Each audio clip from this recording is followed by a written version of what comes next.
Pria bernama Junaidi ini mendatangi Polda Sulawesi Selatan. Warga asal Bangka Belitung itu melaporkan seorang calon anggota legislatif Dapil Sinjai atas dugaan penipuan.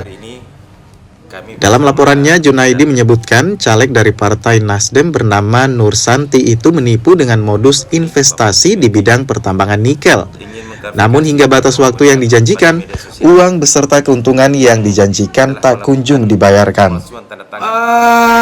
Awalnya sih saya diceritakan untuk kebutuhan menjual hasil tambang dia, bukan nambang nih ceritanya, menjual hasil tambang dia, karena dia salah satu kehabisan modal untuk menjual itu, mau hauling ke pabrik. Makanya saya dikasih waktu cuman peminjaman itu 1 bulan. Dengan saya bilang apa jaminannya kalau saya MP 1 miliar. Dia bilang ada, saya punya mobil tapi masih di keadaan racing 6 bulan.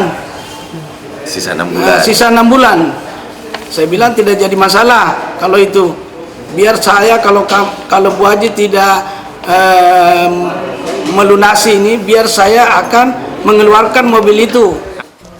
Sementara itu terlapor Nur Santi membantah telah melakukan penipuan. Pihaknya menyebut uang 1 miliar yang diberikan terlapor merupakan investasi di perusahaan tambang miliknya. Kesepakatan kerjasama pun dituangkan dalam bentuk kontrak kerja. Saya menambang dan kerjasama dengan Pak Haji Junaidi. Dan kami berniat untuk menyelesaikan semua kerugiannya Pak Haji Junaidi. Tapi harus sabar Pak, karena posisinya di sana nikel yang kita produksi dari uang Haji Junaidi masih ada. Dengan pihak PTG ini kita dia janjikan paling lambat bulan 2 akan diselesaikan akhir bulan. Tapi Haji Junaidi tidak sabar, malah dia melapor saya ke Polda lah, sampai dia kasih bagaimana. Makanya saya adakan perlawanan untuk melaporkan pencemaran nama baik.